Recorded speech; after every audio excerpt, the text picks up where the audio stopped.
भैया हरो किसान वाणी कार्यक्रम को गुरुवारीय साप्ताहिक क्रम हेलो किसान वाणी जो कार्यक्रम लेके एक बार फिर हम हाजिर हो गए हैं। आज के हमारे एक कार्यक्रम में विशेषज्ञ को हैं, उनको परिचय हम कराते हैं। तो क्षेत्रीय कृषि अनुसंधान केंद्र सागर से प्रमुख वैज्ञानिक एक कार्यक्रम में पधारे हैं डॉक्टर MP दुबे जी, उनको बहुत बहुत स्वागत है। और दूसरे विशेषज्ञ हैं कृषि महाविद्यालय खुरई के प्राध्यापक शिवराम सिंह जी रघुवंशी, तो उनको भी हम बहुत बहुत स्वागत करते हैं। और भैया हरो जैसी कि आप सुन रहे हो, कार्यक्रम में श्रोताओं ने फोन लगावो शुरू कर दिए हैं अपनी शंकाओं को समाधान करावे के उद्देश्य से। तो बिल्कुल देर नहीं करत है, सुनत है पहले किसान श्रोता को है का उनको प्रश्न है, कौन सी शंका है, जानत है। Hello hello. हाँ जी, आकाशवाणी सागर और कार्यक्रम को नाम है हेलो किसान वाणी। जयराम जी भैया आपको बोल रहे हैं। कमर सिंह जी बहुत स्वागत है। और बताओ भैया आज का प्रश्न लेके आए हो आप एक कार्यक्रम में? भंडारण कौन से अनाज को भंडारण करने भैया आपको? मसूर है, चना है, पिसी है। मसूर चना पिसी, बिल्कुल भैया। तो आपको प्रश्न इतने बराबर पहुंच गए है। भंडारण के बारे में आपको बता रहे हैं। आज कृषि महाविद्यालय खुरई से उते के प्राध्यापक उपस्थित हैं शिवराम सिंह जी रघुवंशी, वे आपको बता रहे हैं। हाँ भैया जी, राम राम। जैसा कि आपने बताया कि अपने को मसूर पिसी चना इनका भंडारण करना है, तो सबसे पहले ये ध्यान रखें आप लोग, यदि अपन ने फसल कटाई करने के बाद थ्रेसर की हुई है तो हमको कोई समस्या नहीं, क्योंकि लगभग उसमें पूरा जो नमी का प्रतिशत रहता है ना वो पर्याप्त रहता है। और यदि हमने कंबाइन हार्वेस्टर से फसल कटवाई है तो फिर थोड़ा सा ये ध्यान रखें कि मसूर चना गेहूं पिसी जिसको अपन बोलते हैं, इन सबको धूप में बढ़िया सुखाएं। पूरे खलिहान में अपन 4 अंगुल मोटाई पे धूप लगाते हैं 3 दिन। उसके बाद फिर इसका क्या है, अपन ऐसे खा के देखते हैं तो हल्की सी कट की आवाज आती है, तो उस टाइम हम देखते हैं कि अपने नमी की मात्रा सही हो गई है भंडारण लायक। और उसके बाद भी फिर उसका एक ढेर लगा दें। ढेर लगाने के बाद इसको पुराने जमाने में कहते थे कि रास लगा दी हमने, उससे क्या होगा कि पूरे उसमें नमी का बराबर प्रसारित हो जाएगी और एकदम आपका अनाज भंडारण योग्य हो जाएगा। उसके बाद फिर पूरा जिसको हम बोलते हैं कि रास को हमने साफ कर लिया है, उसमें से कचरी गांठे वगैरह सब हट जाएं। और उसके बाद फिर अपना बोरी में पैक कर लें। वो बोरी में पैक नहीं करते तो अपने गांव में जो अपन पक्के मकान रहते हैं उनमें कुछ जगह, अब तो वैसे लगभग सब जगह पक्के मकान हो गए हैं, फिर भी आप लोग अपने दीवार से करीब 6 से 8 इंच मोटाई की हल्की सी एक अपनी पॉलिथीन आती है, पॉलिथीन के लगा कर भूसा भरें साइड से, नीचे जमीन में भी और साइड से भी। उससे क्या रहेगा कि दीवारों में कभी नमी का प्रेशर आता है तो वो अपना भंडारण में नहीं आएगा और अपनी फसल बहुत सुरक्षित रहेगी। और जहां तक है, हम रसायनों की बात नहीं कर रहे, क्योंकि अपन धीरे धीरे बहुत रसायन में पहुंच चुके हैं। तो हम लोग अपने जैविक भंडारण तरफ आए तो उसमें आपको पहले अपन ने ऐसे भूसा बिछा दिया, फिर जो अपने नीम के पत्ते रहते हैं उनको नीचे एक तह लगा दी, उसके ऊपर अपना फिर बड़ी एक पॉलिथीन लगा कर उनको पैक करके भंडारित कर दें और ऊपर से ढक के वो भूसा से ही उसको बंद करना है। ये जिसको बोलते हैं हम कि हमने वायुरोधी कर दिया है, एयर टाइट जिसको बोलते हैं। उसके बाद अपना फिर जो भंडार घर है उसका दरवाजा बंद करके उसको भी पैक कर दें। मतलब ठीक है भैया। कमर सिंह जी बहुत धन्यवाद, आपने एक कार्यक्रम में भागीदारी करी। हेलो हेलो किसान वाणी से। बिल्कुल भैया, कार्यक्रम है हेलो किसान वाणी। गुड्डू भैया बोल रहे हैं? गुड्डू चौबे बोल रहे, बमौरी ढूंढा जिला सागर से। अच्छा भैया, बहुत स्वागत है आपको एक कार्यक्रम में। और गुड्डू भैया बताओ का प्रश्न लेके आए हो आप? आज हमारा प्रश्न एक हमारे दादा है बाजू में पड़ोसी। हाँ जी। गंजवाड़ी फूफा किया था सब जने पूरे गाँव। अच्छा। तो आए थे कल, क्या है कि भैया बिही हमने आषाढ़ की झरवा दी थी, ठंड में भी फरी और अबे भी फरी है, तो केराऊ हो रही, केराऊ नहीं मट रही उनकी भी। और बिही ऐसी 8 किलो की बिही लगी, अब भी 8 किलो की बिही है। चलो भैया, तो ठीक है। डॉक्टर MP दुबे जी उपस्थित है, वे आपको बता रहे हैं विषय में। नमस्कार गुड्डू भैया, आपका प्रश्न आ गया है। देखो भैया, बिही हो चाहे कोई भी फल वृक्ष हो, गुड्डू भैया अपन को एक ध्यान रखना है कि जब भी अपनी फसल, चाहे वो फल वृक्ष हो चाहे वो सब्जियां हो, फूल की अवस्था के आने पर, इसको ध्यान से सुनिएगा सभी लोग, सभी किसानों के लिए ये फायदेमंद तकनीकी हो सकती है।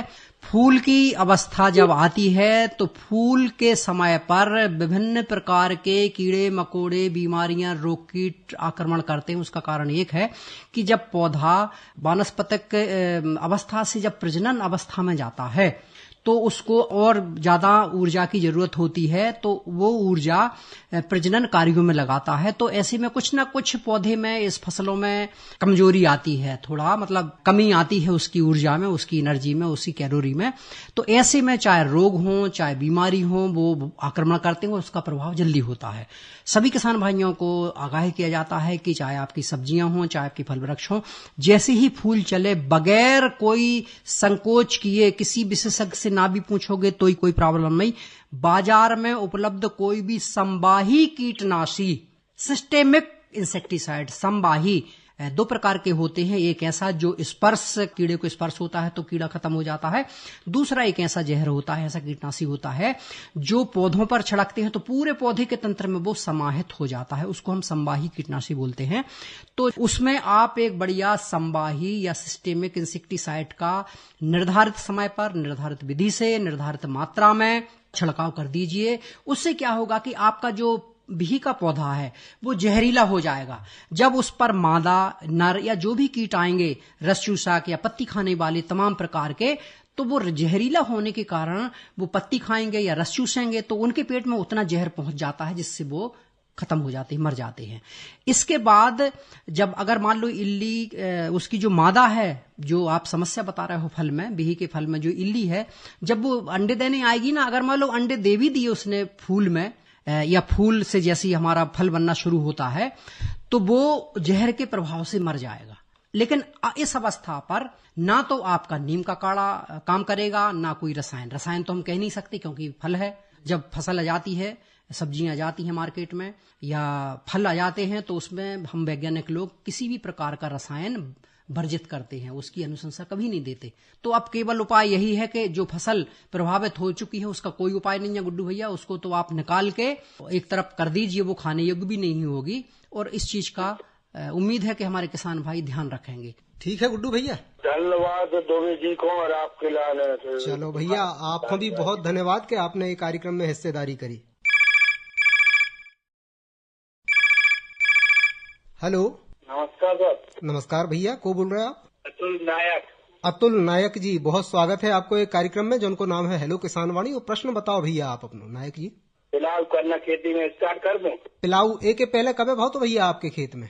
अभी तो 3-4 साल हो गए। तो बिल्कुल हमारे ख्याल से तो कर सकत हो, और आपको बेहतर जानकारी दे रहे हैं।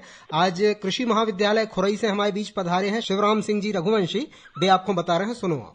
नमस्ते सर। नमस्ते भैया, जय श्री राम। मैं ये बोल रहा था कि आपको ऐसे प्लाऊ करना है। अब खेत कौन सी फसल का है, गेहूं का है, चने का, किसका है? गेहूं का भी है, चने का भी है। हाँ, तो अब एक आप ध्यान रखें कि गेहूं का यदि अपना खेत है तो एक तो क्या है, आपको नरवाई में बिल्कुल आग नहीं लगाना है।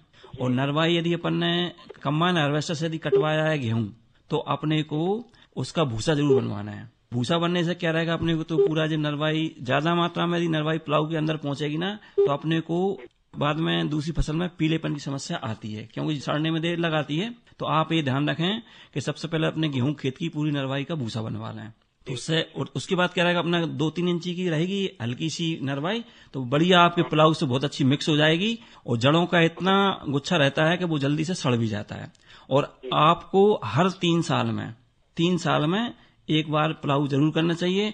और अभी जो वैसे तो जी तापमान अपना खूब बढ़िया है, अभी आप प्लाऊ कर सकते हैं, कोई दिक्कत नहीं है। और बाद में आपको पूरा अप्रैल महीने और मई का पूरा धूप खाने को मिलेगा, तो पूरा अपने जितने भी नीचे के जड़ क्षेत्र में जितने भी कीड़े मकोड़ों के घर होंगे वे सब खत्म हो जाएंगे और बहुत फायदेमंद रहेगा। एक ही ध्यान रखें कि भाई नरवाई में आग किसी भी हालत में न लगाएं।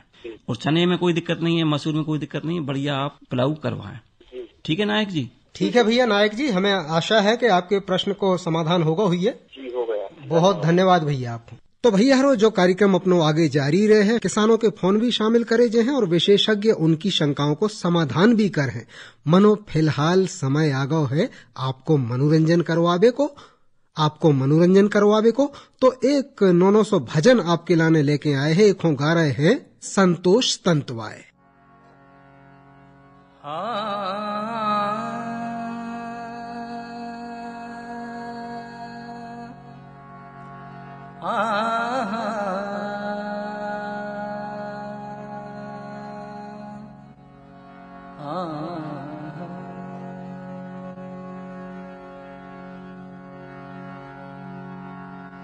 जी के रामचंद्र रखवारे, जी के रामचंद्र रखवारे, जी के रामचंद्र रखवारे, को कर सकत दगारे, जी के रामचंद्र रखवारे, जी के रामचंद्र रखवारे।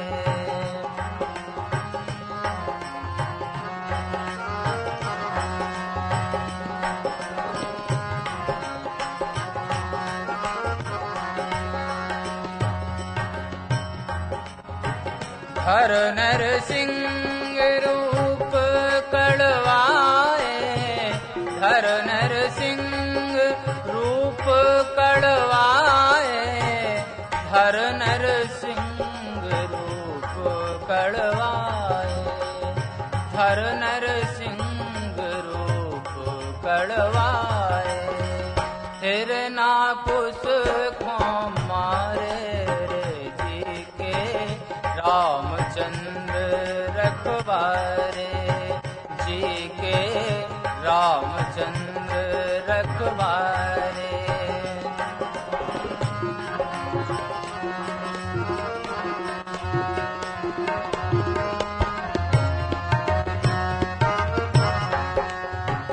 राना जहर दो मीरा खो, राना जहर दो मीरा खो, राना जहर दो मीरा खो, पीतन प्राण समारे रे, जी के रामचंद्र रखवारे, जी के रामचंद्र रखवारे, को कर सकत दगारे रे, जी के रामचंद्र रखवारे।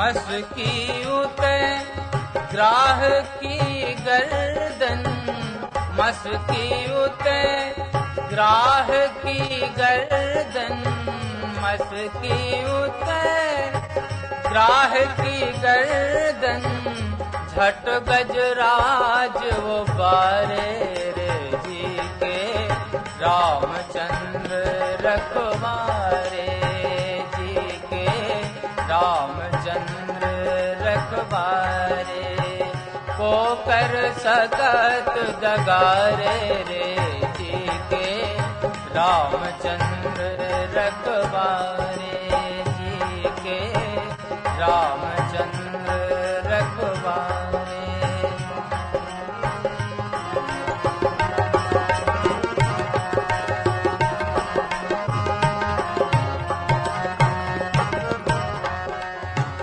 ईश्वर बचा लई है उनने, ईश्वर बचा लई है उनने, सिर से गाज हमारे रे, जी के रामचंद्र रखवारे, जी के रामचंद्र रखवारे, को कर सकत दगारे रे, जी के रामचंद्र रखवारे।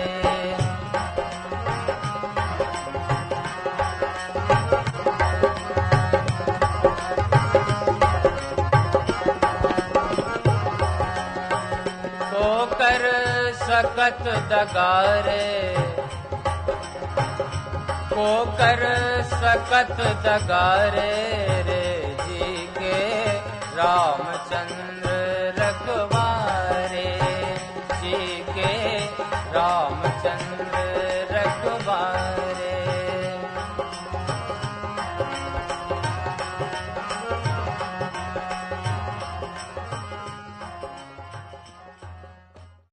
तो भैया हरो संतोष तंतवाए के गाय ए भजन के बाद अपन ए कार्यक्रम को आगे बढ़ात हैं और सुनत हैं अगले किसान श्रोता को फोन। Hello hello. हाँ भैया, आकाशवाणी सागर और कार्यक्रम को नाम है हेलो किसान वाणी। अरे नमस्कार। नमस्कार भैया, को बोल रहे हैं आप? हम खिरिया से बात कर रहे हैं सर, भोले लोधी। खिरिया से भोले लोधी, बहुत स्वागत है भोले भैया आपको। और बताओ क्या प्रश्न है? सर प्रश्न जो है और मूंग तो कह रही जैसे, ठीक है। अच्छा, के पानी तो कम है को, मूंग बेदई है और पानी कम है, क्या कह रहे? पानी कम है सर। अच्छा, तो आपने भैया मूंग को बीज खरीदत बे, ये बात को ध्यान नहीं रखो कि कम जल मांग वाली किस्म आपको लेने हैं। कौन सी किस्म ली है आपने? सर रखो तो का है वो जहाँ बनने बीज में पता ही नहीं यहाँ के पानी वारो आ जाओ। चलो ठीक है भैया। तो आज कृषि महाविद्यालय खुरई से उते के प्राध्यापक शिवराम सिंह जी रघुवंशी हमारे बीच उपस्थित हैं। वे आपको जानकारी दे रहे हैं, परामर्श ले लो आप उनसे। हाँ भोले भैया, आपने मूंग तो लगा दी, कब लगाई मूंग आपने? अरे हो गए 20 दिन हो गए सर, अभी तो 20 दिन भाई 20 दिन हो गए। तो ज्यादा क्षेत्र में तो नहीं लगाई अपन ने? भाई है 1 लाख में। हाँ, तो फिर ऐसा करो आप लोग कि अपना जो पानी है ना, अब अपन वैसे तो बहा के देते हैं इसमें, लेकिन अपने कोई ध्यान रखें कि आप लोग जो अपना स्प्रिंकलर सिस्टम रहता है ना, बौछारी विधि, उससे पानी दें। और कम से कम जो शिफ्ट है ना, शिफ्ट मतलब उसका फिक्स कर दें, कहने कि अपने को 7 घंटे की शिफ्ट चलाएं मतलब, ठीक है। और यदि ज्यादा एरिया में आपने लगा दी है तो आप ये अपने यहाँ थोड़ा सा गुणा भाग कर लें कि हम पूरे में पानी कवर कर पाएंगे कि नहीं कर पाएंगे।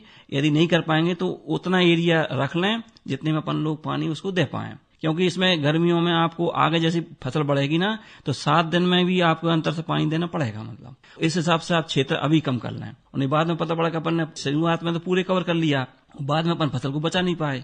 तो थोड़ा सा ये ध्यान रखें आप लोग और स्प्रिंकलर से ही पानी देने की विधि रखें। मतलब ठीक है भोले भैया, बहुत धन्यवाद, आपने ये कार्यक्रम में हिस्सेदारी करी। आपको धन्यवाद। एक प्रश्न और है सर हमारे। बताओ, बिल्कुल बताओ भैया। नरवाई को सर क्या करूँ जाए नरवाई? हाँ, जय एक प्रमुख समस्या है भैया। अब एक पहले भी रघुवंशी जी बता चुके हैं, एक बार फिर से सुनो आप। भोले भैया, नरवाई खड़ी हुई है अभी? अभी सर नरवाई खड़ी है अभी। हाँ, तो खड़ी है तो आप तो एक काम करें, उसका सबसे पहले भूसा बनवा लो आप। बनवा रहे सर? भूसा बनवाओ। भूसा से अच्छा क्या रहेगा आपका कि एक तो क्या बोलते हैं, भूसा जितना बनेगा ना, भूसे के इस बात दाम बढ़िया चल रहा है, तो आपको मतलब क्या बोलते हैं, भूसे जितनी बनवाई लगेगी ना, उससे आपको आधी कम से कम आपको लाभ हो जाएगा उसका भूसा बनवाने से। और साथ में क्या रहेगा, आपका नरवाई बहुत छोटी बचेगी, ऊपर से 3-4 अंगुल। उसको बाद में आप अभी तत्काल भूसा बनवाने के बाद यदि आप व्यवस्था हो रोटावेटर की, तो उससे आप यदि उसको मिक्स भी कर दोगे ना, तो जल्दी से अपना जैसे पानी आएगा तो सड़ना चालू कर देगी। रोटावेटर चलवाने के पहले अपन यदि मिट्टी की जांच नहीं करवाई हुई अपन ने, तो मिट्टी की जांच करने के लिए नमूना भी अभी ले लें। तो इससे आपको अगली फसलों में कितनी खाद की मात्रा लगेगी, कितनी उर्वरक की मात्रा लगेगी, आपको उसका मालूम आपको पड़ जाएगा पूरा। ठीक है भैया, तो ये हिसाब से चले चलो, निश्चित रूप से इस सलाह को आपको फायदा मिले। और आपने भोले भैया इतने फोन लगाओ, कार्यक्रम में हिस्सेदारी करी, आपको बहुत धन्यवाद। नमस्कार सर। नमस्कार जी। हेलो सर, हेलो किसान वाणी। बिल्कुल भैया, कार्यक्रम को नाम है हेलो किसान वाणी और आपको बोल रहे भैया? रामलाल बोल रहे आपके नहीं में अच्छा, बिल्कुल भैया, बहुत स्वागत है राममिलन जी आपको। जी सर। और बताओ क्या प्रश्न लेके आए हो आप? सर प्रश्न जो है तो कम दिनों वाली मूंग कौन सी है जो जल्दी आ जाए? अच्छा, बिल्कुल भैया, आज के हमारे विशेषज्ञ डॉक्टर MP दुबे साहब पधारे हैं, प्रमुख वैज्ञानिक कृषि अनुसंधान केंद्र सागर से। वे आपको बता रहे हैं, सुनो आप। जी सर। कहा भैया, अभी तक मूंग बोई नहीं आपने? नहीं सर, अभी तो प्रेसिंग चल रही सर, तो हमको सलाह लेना सर से थोड़ी, अब बखरवा के देखो भैया, जो फसल की जो विभिन्न प्रजातियां होती, विभिन्न फसलें होती हैं, उनकी पकाव की अवधि हमारे ऊपर निर्भर नहीं करती है, ये तो प्राकृतिक गुण होता है। तो हमें अपने कम दिनों वाली जैसे 90 दिन वाली है। नहीं 90 दिन की तो होती नहीं है ना, 8 जैसे। अरे 90 दिन की तो कोई मूंग की प्रजाति होती नहीं है। सबसे जो कम से कम समय में प्रजाति पकती है, उसका नाम है विराट। लगभग 60 से 62 दिन में पक जाती है। और हमारे बहुत सारे किसान भाइयों ने उड़द की बोनी, सोयाबीन की बोनी तो एक महीना पहले कर दी है जिनको करना थी। और उड़द की बोनी हमारे किसान भाई कर चुके हैं, क्योंकि उड़द की जो फसल है हमारे क्षेत्र में सब जगह 80 से 90 दिन के बीच में आती है, उसके पहले आती नहीं है। मैंने 75 से लेके और लगभग 90 दिन में प्रजाति के हिसाब से। मूंग का जहां तक सवाल है, तो कोई प्रजाति ऐसी नहीं है जो 65 दिन के भीतर ना पक जाए।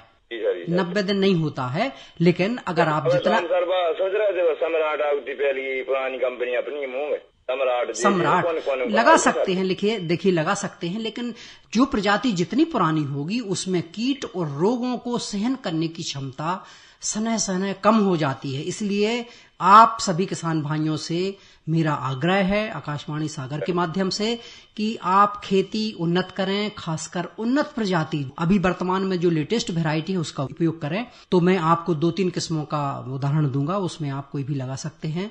जैसे मैंने पहले बताया कि 60 से 62 दिन में सबसे जल्दी पकती है विराट, उसके बाद शिखा है ना, और भी कई प्रजातियां हैं। सम्राट भी हमारी अच्छी प्रजाति है, उसको भी आप लगा सकते हैं, बशर्ते ये ध्यान रखना पड़ेगा कि उसमें कोई पहले पीला रोग तो नहीं लगा था, क्योंकि मूंग उड़द में सोयाबीन और कई फसलों में पीला रोग बड़ी समस्या बन गया है।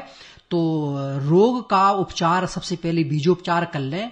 प्रजाति कोई भी हो उसमें 2 प्रकार की दवाइयां आती हैं, आपका थाइमेथाक्साम है और एक है इमिडाक्लोप्रिड। इन दवाइयों से बीजोपचार कर लें, इसके बाद ही उसका बीज का बोने के रूप में उपयोग करें। अगर मान लो 30-35 दिन की फसल की अवस्था पर कहीं कहीं अगर आपको पीले दिखते हैं पौधे, तत्काल रूप से उन पौधों को या पत्तों को निकाल दें और फिर से जो रसचूसक जो कीटनाशी आता है उसका स्प्रे कर दें। तो आप इन चीजों को अगर ध्यान रखेंगे तो आप सफलतापूर्वक मूंग की खेती कर पाएंगे। अभी भी देरी नहीं है, आप मूंग की खेती कर सकते हैं और इसका लाभ ले सकते हैं। किसान भाइयों को मैं पुनः बताना चाहता हूं, मूंग की खेती या ग्रीष्मकालीन मूंग उड़द सोयाबीन या सब्जियों की खेती वही किसान भाई करें जहां पर उनके खेतों में बारगा लगी हो, फेंसिंग की व्यवस्था हो और पर्याप्त पानी की व्यवस्था हो, क्योंकि मूंग में कम से कम 10 से 12 सिंचाई लगना है।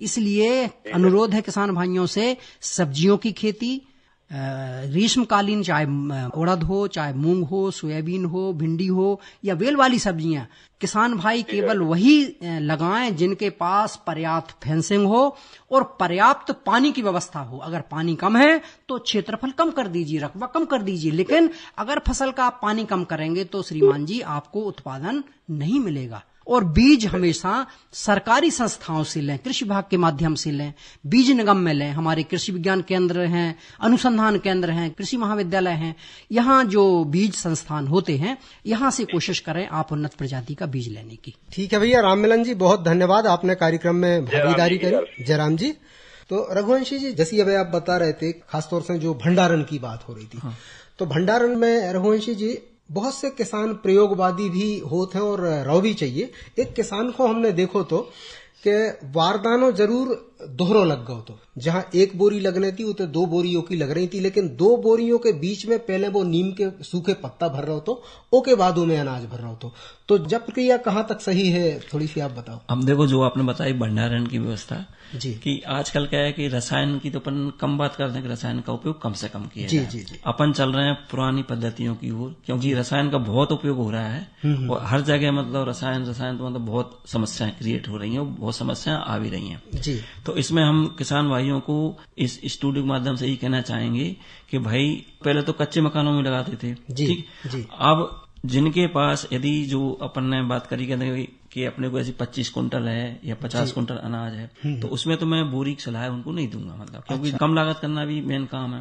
पहले तो ये सिस्टम नहीं था, पॉलिथीन थैली बहुत कम मिलती थी, आजकल तो क्या हर जगह पॉलिथीन बड़ी आ रही है। तो हम किसान भाइयों से यही कहेंगे कि अपना गेहूं का जो भूसा है उसके नीचे तह में लगा दें, कम से कम 1.5-2 फीट, ठीक, 1.5 फीट लगाएंगे तो दब के मतलब वो करीब 9 इंच से लेकर 12 इंच के बीच में पर्ची रहेगी, ठीक। उसके बाद उसको पॉलिथीन को बिछा दें, ठीक। और यदि पूरा अपने को करना है तो फिर इसके बाद गेहूं के भूसे के बाद फिर हम एक तह लगवाते हैं करीब 2 से 3 इंच मोटी या 2 से 3 अंगुल, पूरे में हम नीम के झोरे जो होते हैं ना तोड़ के उनको बिछा दें पूरा। अच्छा। उसके बाद फिर हमने लगा दिया अपना क्या बोलते हैं पॉलिथीन थैली लगा दी। पॉलिथीन थैली लोग बोलेंगे साहब उसमें गेहूं का वो पास नहीं होगा, तो फिर अपन लोग जो पुराने जो बोरी फट्टा होता है ना इनका एक हम तिरपाल बनाना सिल के उसको पूरे को बिछा दें और फिर अपन भंडारण कर लें। इसमें 25 कुंटल 50 कुंटल मतलब 80 कुंटल तक अपन भंडारण आराम से कर सकते हैं, ठीक। तो ये क्या रहेगा कि इसमें हमारी लागत कम लगेगी। जिनके पास यदि 2-4 बोरी है 8-10 बोरी है वो 2 बोरे वाली व्यवस्था जो बताई एक किसान भाई ने, तो वो तकनीक भी ठीक, लेकिन छोटे के लिए ठीक है। ऐसे 2-4 बोरी है, किसी के पास 8-10 बोरी है, लेकिन यदि जहाँ 20-25 बोरी का है ना तो फिर आखिरी में की बात लागत बढ़ेगी, ठीक। और बोरी भी कोई सस्ती नहीं आती, बोरी भी आजकल बहुत महंगी आ रही है। ठीक है ना। देखिए रघुवंशी जी ने आप किसान भाइयों के लिए बहुत अच्छी जानकारी दी। एक बिंदु मैं जोड़ना चाहूंगा अपनी तरफ से जो मेरे मन में कौन रहा है। जो भी आपके फट्टे हों, बोरी हों, त्रिपाल हों, भूसा हो, नीम के पत्ते हों, ये सर्वथा सूखे हुए और बढ़िया धूप में कड़क सुखाए हुए हों, ताकि उनमें अगर किसी प्रकार का फंगस है, कोई कीट के अंडे हैं या कीटों के अवशेष हैं जो आने वाले समय में नमी पाकर सक्रिय हो जाएंगे। तो पहली शर्त यह है कि जो भी उपयोग आप संसाधन का उपयोग कर रहे हैं वो सूखे हों। और जैसे बंडा में रखना है या कोठियों में रखना है, अपने घर की जो गांव की जो बंडे अभी भी होते हैं कच्चे पक्के, उनको कलई से आप पोत लें।